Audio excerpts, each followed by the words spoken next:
One night a few years ago, apropos of nothing to a conversation happening on a Zoom call with friends, I yelled fulcrum in a moment of inspiration. Archimedes, it suddenly dawned on me, had answered a fundamental question relating to the Cataclysm. How do you move a planet? Give me a lever long enough and a fulcrum on which to place it, and I shall move the world. While I was nowhere near understanding what this fulcrum was or where it could be found, I knew intrinsically that Archimedes was speaking the literal truth. Medusa, the ancient tale of a woman with snake for hair and the ability to turn men into stone, is the cornerstone tale in explaining what happened to repel Venus. That moment was so incredible, and the evidence of its occurrence so compelling. You might just wonder why you haven't hit that like and subscribe button. Welcome to Cataclysm 20, Medusa and the Bronze Shield.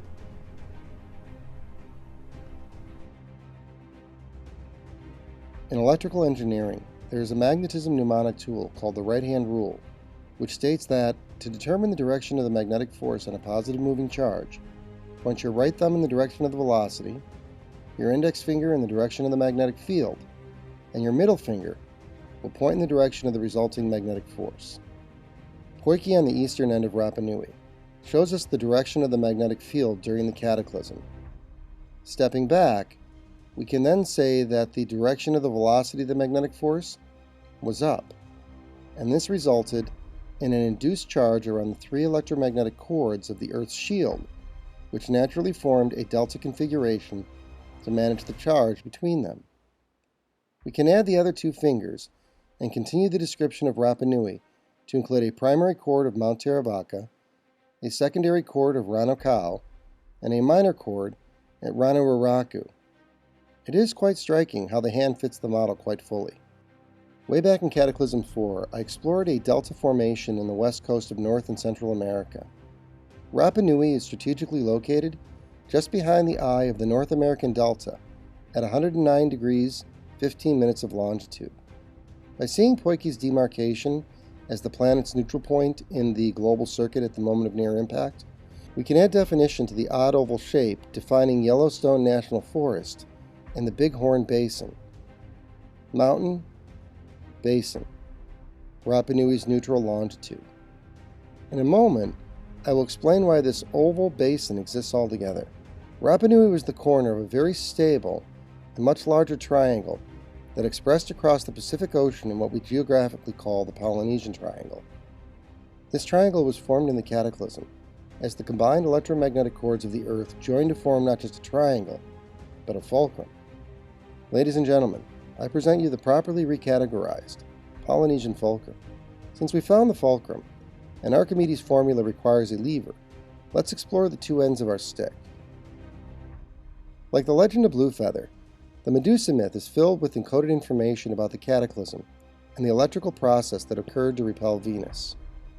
Just as Venus the goddess represents Venus the planet, the Medusa myth also represents Venus the planet. Like Venus, Medusa was beautiful when young and also a princess, and the priestess in the temple of Athena, meaning she rested above the Earth in a polar configuration within the hierarchy of planets, as suggested by the Ganymede hypothesis.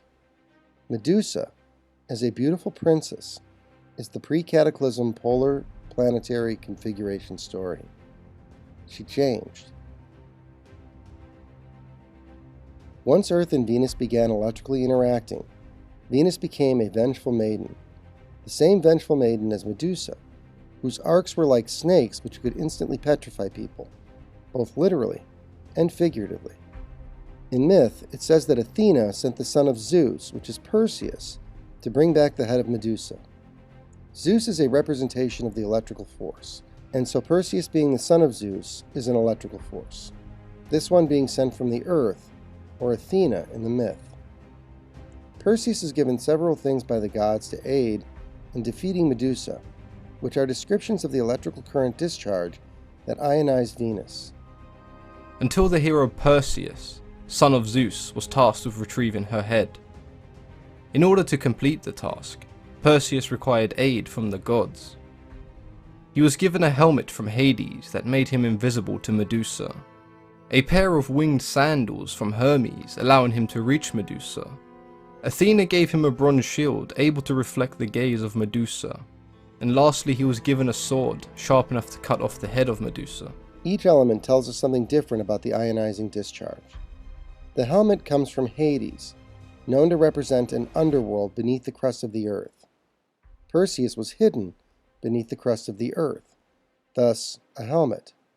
And so Venus could not see Perseus or the charge coming. Perseus was invisible to Medusa. The pair of winged sandals represent that an electrical bolt flew from the ground to Venus. Sandals are worn on the ground, and these sandals had wings to carry the charge up into the air to Medusa.